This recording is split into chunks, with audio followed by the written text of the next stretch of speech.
नमस्कार and welcome to my YouTube channel English for all. This is Manish Rai. आज मैं आपके सामने लेकर के आया हूँ वर्ग 9 से धर्म युद्ध। जी हाँ, धर्म युद्ध, जिसको लिखा है अर्जुन देव चरण ने। आइए अर्जुन देव चरण के बारे में जानते हैं। इससे पहले कि धर्म युद्ध के लेखक के नाटककार अर्जुन देव चरण के बारे में जानें, आइए सबसे पहले कुछ महत्वपूर्ण और कठिन शब्दों के अर्थों को जान लेते हैं। बच्चों, ये देख रहे हैं, ये प्रोफेशन, ये बेसिकली, ये है एक्सटेंशन, इसको पढ़ते हैं कोरस, ये है इनडिफरेंटली, ये है लिटरेरी सर्कल्स, ये है सोशल इश्यूज़, ये है वीडो रीमैरिज, ये डाउरी, ये कंटेम्पररी, ये बच्चों कंजेक्चर, ये सिग्निफिकेंट और ये थीम। आइए पहले इन शब्दों को जानते हैं। सबसे पहला हमारा है प्रोफेशन। आप जो ये रेखांकित देख रहे हैं ना, प्रोफेशन का मतलब होता है पेशा, बेसिकली का अर्थ होता है मूलतः, एक्सटेंशन का अर्थ होता है विस्तार। आप गौर से सुनेंगे। कोरस का मतलब होता है समवेत गान, इनडिफरेंटली का अर्थ होता है उदासीनता पूर्वक, लिटरेरी सर्कल्स का अर्थ होता है साहित्यिक क्षेत्र, सोशल इश्यूज़ का मतलब होता है सामाजिक मुद्दे, वीडो रीमैरेज का अर्थ होता है विधवा पुनर्विवाह। ये जो बच्चों आप री देख रहे हैं ना, री, ये प्रीफिक्स है और इसका अर्थ होता है पुनः या फिर से। तो री मैरिज मतलब फिर से विवाह, मतलब पुनर्विवाह। जैसे चुनाव होता है ना, तो रीपोल, तो री मतलब पुनः, पोल मतलब मतदान, तो रीपोल का मतलब पुनर्मतदान। उसी प्रकार से रिकाउंटिंग यानी फिर से मतों की गणना, तो री का मतलब हो गया पुनः और काउंट का मतलब हो गया गणना यानी पुनर्गणना, तो री का मतलब हो गया पुनः। डाउरी का मतलब हो गया दहेज। ये कंटेम्पररी देख रहे हैं ना, इसका मतलब होता है समकालीन। ये जो माइथोलॉजिकल देख रहे हैं ना, इसका मतलब होता है पौराणिक। सिग्निफिकेंट का मतलब होता है महत्वपूर्ण। कंजेक्चर का अर्थ होता है अनुमान या अटकल। और ये जो इन टर्म्स ऑफ देख रहे हैं ना, इसका मतलब होता है की दृष्टि से या के लिहाज से। तो आइए धर्म युद्ध के नाटककार अर्जुन देव चरण के बारे में जानते हैं। अर्जुन देव चरण, a teacher by profession, is basically a poet. बच्चों, अर्जुन देव चरण पेशे से एक शिक्षक हैं, पेशे से एक शिक्षक हैं, लेकिन ये मूलतः इज बेसिकली ए पोएट, लेकिन मूलतः यह एक कवि हैं। अर्थात ये हैं कवि, लेकिन पेशा इनका क्या है? शिक्षक का, यानी ये पढ़ाने का काम करते हैं, लेकिन मूलतः ये कवि हैं। His plays appear like an extension of his poetry। इनकी जो कविता है ना बच्चों, इनकी जो कविता है, his plays यानी इनके जो नाटक है ना, appear like an extension of his poetry, अर्थात इनके नाटक इनकी कविताओं के ही विस्तार हैं, विस्तार रूप में प्रतीत होते हैं। The poet in him shows through his short, crisp and pithy lines and the songs of the chorus in his play। कहने का मतलब है कि इनके नाटक में जो समवेत गान है, इनके नाटक में जो पंक्तियां हैं ना, वो छोटी हैं, शॉर्ट हैं, क्रिस्प, क्रिस्प का मतलब होता है स्पष्ट, और बच्चों पीथी का मतलब होता है सारगर्भित। यानी इनके अंदर का जो कवि है वो, इनके अंदर का जो कवि है वो इनके नाटक में प्रस्तुत समवेत गान और इनके नाटक के सारगर्भित और स्पष्ट पंक्तियों के माध्यम से इनके अंदर के कवि का पता चलता है। His first book of Rajasthani plays published in the late 70s। और राजस्थानी नाटक की जो इनकी पहली पुस्तक थी ना, published in the late 70s यानी 1970 के उत्तरार्ध में प्रकाशित हुई थी। But received rather indifferently in the Rajasthani literary circles. लेकिन राजस्थान के साहित्यिक क्षेत्र में इनकी पुस्तक को ज़्यादा भाव नहीं मिला, लोगों ने उदासीनता पूर्वक उसको स्वीकार किया। बच्चों ध्यान देंगे, till that time drama in Rajasthani had meant either some stray one act plays. जो देख रहे हैं ना, वन एक्ट प्लेज का मतलब होता है एकांकी नाटक। ये कह रहे हैं कि टिल दैट टाइम, यानी जब तक अर्जुन देव चरण का राजस्थानी लिटरेरी सर्कल्स में जब इनका पदार्पण हुआ, उस समय तक ड्रामा इन राजस्थान, राजस्थान में ड्रामा के दो अर्थ होते थे। कितने? दो, ध्यान दीजिएगा। Had meant either some a stray one act plays on social issues like widow remarriage, dowry etcetera.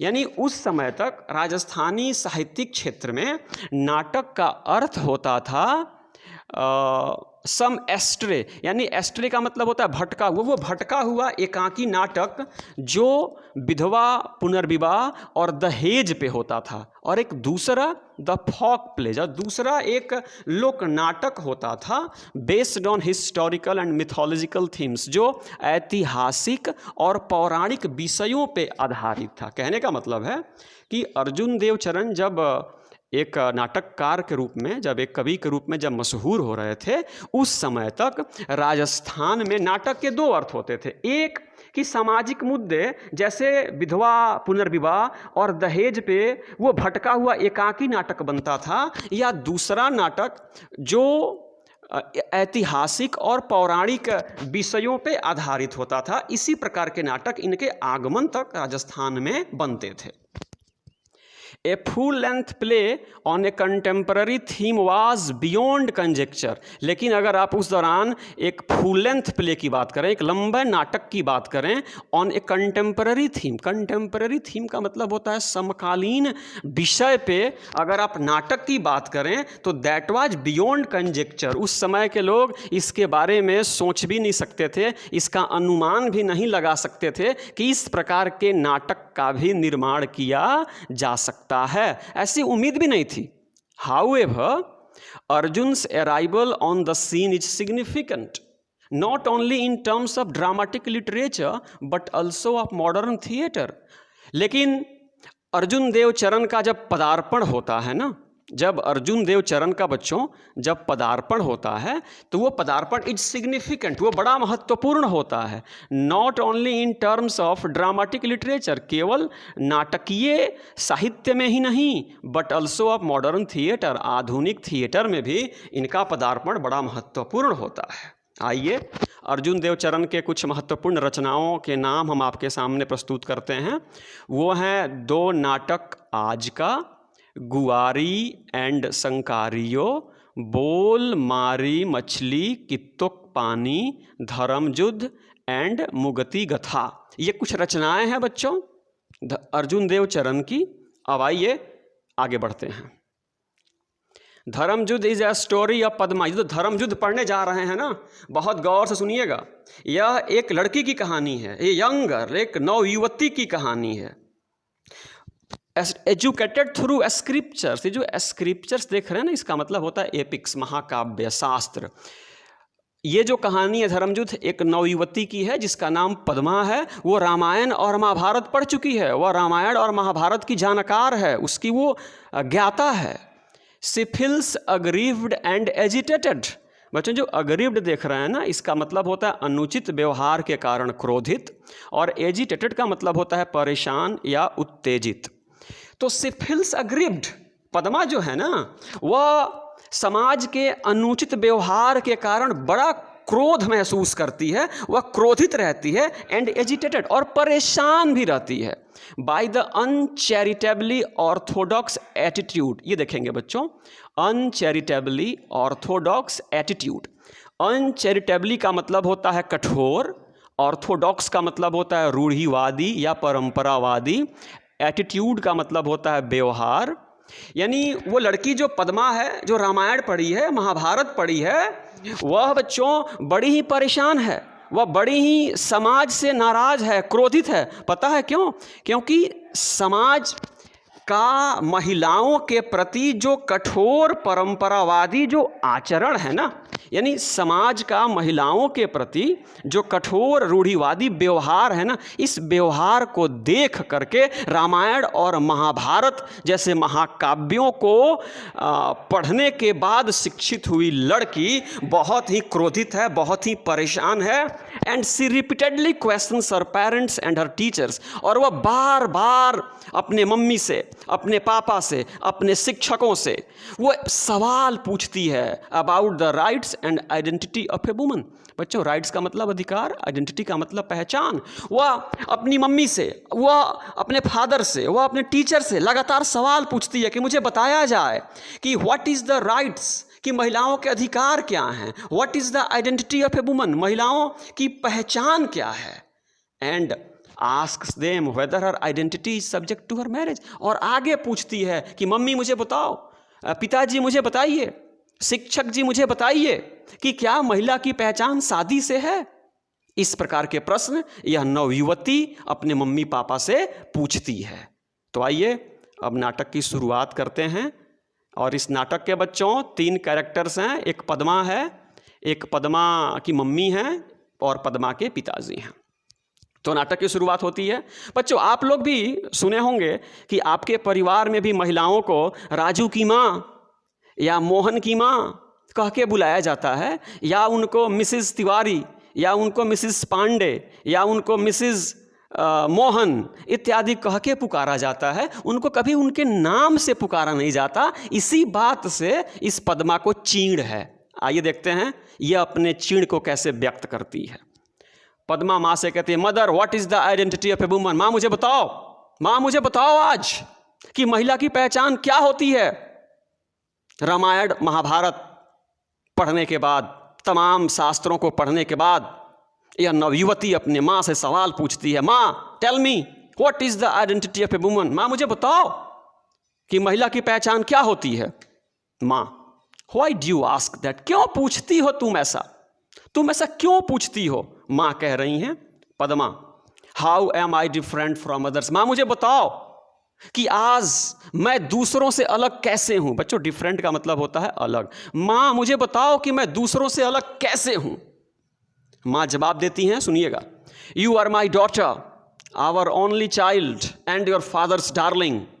Padma, तुम मेरी बेटी हो, आवर ओनली चाइल्ड, तुम हमारी इकलौती संतान हो, एंड योर फादर्स डार्लिंग, और तुम अपने पापा की आंखों का तारा हो, तुम उनकी दुलारी हो, तुम उनको प्रिय हो, पापा तुमसे बेइंतहा प्रेम करते हैं। माँ कहती हैं पद्मा से, पद्मा कहती है, हाँ, father cares more for money than for me, it takes a heart to bestow love. ये जो बच्चों बेस्टाउ देख रहे हैं ना, इसका मतलब होता है प्रदान करना। लड़की कहती है कि माँ तुम कहती हो कि पापा मुझसे बेइंतहा प्रेम करते हैं, मैं उनके आंखों की तारा हूं, मैं उनकी दुलारी हूं, लेकिन मम्मी आई फील, मुझे लगता है father cares more for money than for me, पापा को मुझसे ज़्यादा पैसों से प्रेम है, पापा मुझे कम और पैसों की परवाह ज़्यादा करते हैं। माँ, it takes a heart to bestow love. माँ, किसी को प्रेम करने के लिए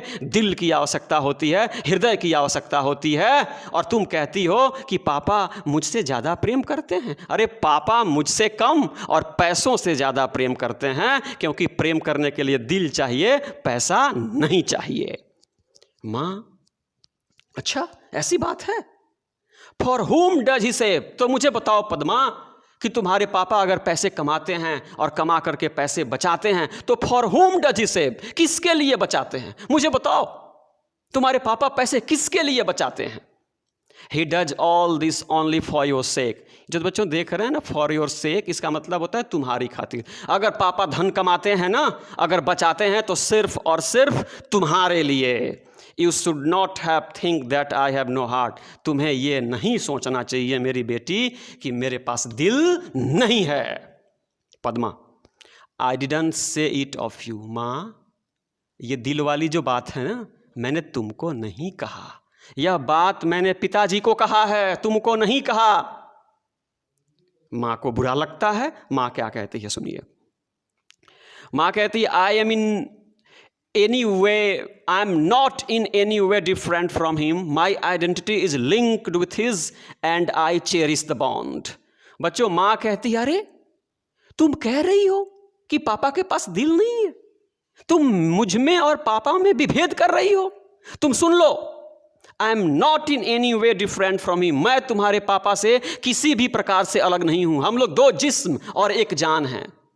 वैवाहिक संबंध ऐसा ही होता है, पति पत्नी का संबंध ऐसा ही होता है। हम दो लोग होते हुए भी एक हैं। And my identity is linked with his, और मेरी पहचान तुम्हारे पापा के पहचान से जुड़ी है। And I cherish the bond, और हमारे और उनके बीच का जो बॉन्ड है ना, बॉन्ड का मतलब होता है बच्चों नाता रिश्ता। बॉन्ड मीन्स क्या होता है? नाता रिश्ता। और ये जो नाता रिश्ता है ना तुम्हारे पापा और मेरे बीच, जो पति पत्नी का नाता रिश्ता है ना, आई चेरिश इट, मैं इसको अपने दिल में संभाल करके संजो करके रखती हूँ। अतः मैं तुम्हारे पापा से अलग नहीं हूँ। अतः तुम्हें कभी भी मुझे अपने पति से, अपने पापा से अलग नहीं सोचना चाहिए। इसी बीच एंटर पद्माज फादर। इसी बीच अभी मम्मी और पुत्री के बीच बहस चली रही थी। पिताजी का पदार्पण होता है, पिताजी का आगमन होता है। Father, what is this talk about the bond? Padma's mother, Padma की मम्मी, ये किन नाते रिश्तों की बात हो रही है तुम में और पद्मा में? माँ कहते here is your father. Padma, लो तुम्हारे पिताजी आ गए। Ask him whatever you want. ये जो व्हाट एवर देख रहे हैं ना, जो कुछ भी, ask him whatever you want to know. तुम्हें जो कुछ भी जानना है, जो कुछ भी समझना है ना, अपने पिताजी से पूछ लो। पापा, what is it my child? क्या बात है पद्मा, क्या बात है? माँ कहती है she wants to know what is the identity of a woman. माँ कहती है सुनिए ना, आपकी बेटी पद्मा जो है ना, ये जानना चाहती है कि what is the identity of a woman, कि महिला की पहचान क्या है, ये जानना चाहती है। Father, you will know it dear when you are married. अच्छा पद्मा, तुम्हें इस प्रश्न का जवाब मिल जाएगा। कब? बेटी पूछती है कब? जब तुम्हारी शादी होगी तब, व्हेन यू आर मैरिड। पापा कहते हैं कि you will know it dear, मेरी बेटी तुम्हें औरत की पहचान क्या होती है, इस प्रश्न का जवाब मिल जाएगा। बेटी पूछती है कब? पिताजी कहते हैं जब तुम्हारी शादी होगी तब। पद्मा क्या कहती है सुनिए, does marriage lend identity to a woman? पापा, क्या विवाह से ही महिला को पहचान मिलती है? अगर क्या विवाह से ही महिला को पहचान मिलती है? मां, what is a woman without husband? हां, पति के बिना औरत कुछ भी नहीं है। मां कहती है कि हां, पति के बिना औरत कुछ भी नहीं है। तुम्हारे पापा के बिना मैं कुछ भी नहीं हूं, तुम्हारे पापा के बिना मेरी कुछ भी पहचान नहीं है। इसलिए शादी से ही महिला को पहचान मिलती है और पति के बिना महिला कुछ नहीं होती।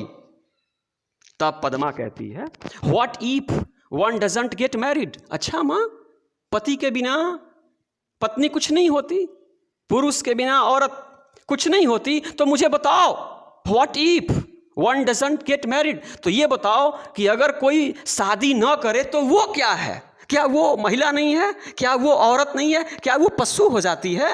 क्या वो पेड़ पौधा हो जाती है अगर वो शादी न करे तो? ये पद्मा बोलती है, मां, why do you always ask such senseless questions? ये जो बच्चों सेंसलेस देख रहे हैं ना, इसका मतलब होता है मूर्खतापूर्ण। अरे बेटी, तुम हमेशा ऐसे मूर्खतापूर्ण प्रश्न क्यों पूछती हो? मां झल्ला करके बोलती है। पद्मा कहती है what about a woman whose husband is dead? मां, तुम कहती हो कि शादी और पति से ही औरत की पहचान है, तो मुझे बताओ कि अगर शादी भी हो जाए और उस औरत का पति अगर औरत के पति की मृत्यु हो जाए तो क्या होगा? What about a woman? उस औरत का क्या होगा जिसके पति की मृत्यु हो जाए? मां, life is hello for her. बेटी, उस औरत का जीवन नरक हो जाता है। हेल, बेटी, उस औरत का जीवन, पति की मृत्यु के बाद औरत का जीवन नरक, हेल हो जाता है। पद्मा कहती है that is injustice, that is injustice. मां, यह अन्याय है कि पति की मृत्यु के बाद औरत का जीवन नरक बन जाता है। यह कहना अन्याय है, दैट इज इनजस्टिस, यह अन्याय है मां, ऐसा नहीं हो सकता। मां, you need not talk of justice and injustice. ये बच्चों, ये जस्टिस देख रहे हैं ना, जस्टिस का मतलब न्याय और इनजस्टिस का मतलब अन्याय। मां कहती है कि बेटी, तुमको यहां पे न्याय और अन्याय की बात नहीं करनी चाहिए, कि क्या न्याय है और क्या अन्याय है इसका फैसला तुम नहीं कर सकती, इसलिए तुमको न्याय और अन्याय की बात नहीं करनी चाहिए। पद्मा, व्हाई? पद्मा कहती है क्यों? मां, क्यों? मुझे क्यों न्याय और अन्याय की बात नहीं करनी चाहिए? मां क्या कहती है सुनिए, over here women don't have the right to ask questions. बेटी, यहां महिलाओं को प्रश्न पूछने का अधिकार नहीं होता है। अच्छा, प्रश्न पूछने का भी अधिकार नहीं है?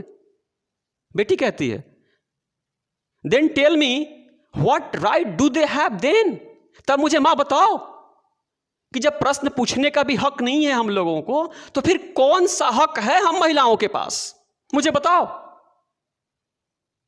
इसी बीच पिताजी इंटरप्ट करते हुए कहते हैं, rights are for equals dear. जो राइट्स का मतलब होता है अधिकार और इक्वल्स का मतलब होता है समान लोग। बेटी, अधिकार समान लोगों के बीच होते हैं और समान लोगों के बीच नहीं। मतलब स्त्रियां पुरुषों के बराबर नहीं हैं। इसलिए तुम्हें यहाँ पे सवाल पूछने का, नीति अनीति की बात करने का अधिकार नहीं है, क्योंकि अधिकार बराबर के लोगों के बीच होता है। Padma, why is home considered a place for bargaining? One should not live in such a place. पापा मुझे बताइए, ये जो बार्गेनिंग देख रहे हैं ना, क्रय विक्रय या सौदा, पापा मुझे बताइए कि घर को क्यों क्रय विक्रय का केंद्र माना जाता है?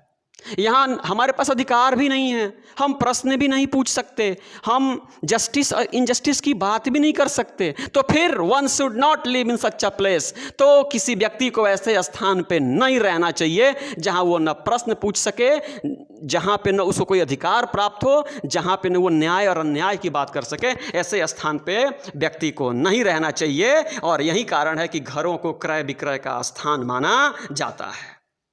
Father, you will get the same reply to this question wherever you go। बच्चे जो रिप्लाईज देख रहे हैं ना, जवाब, पापा कहते हैं कि बेटी तुम जहां कहीं भी जाओ, जहां कहीं भी जाओ, तुम्हारे प्रश्नों का जो जवाब मैंने दिया ना, यही जवाब जहां भी जाओगी तुम्हें मिलेगा।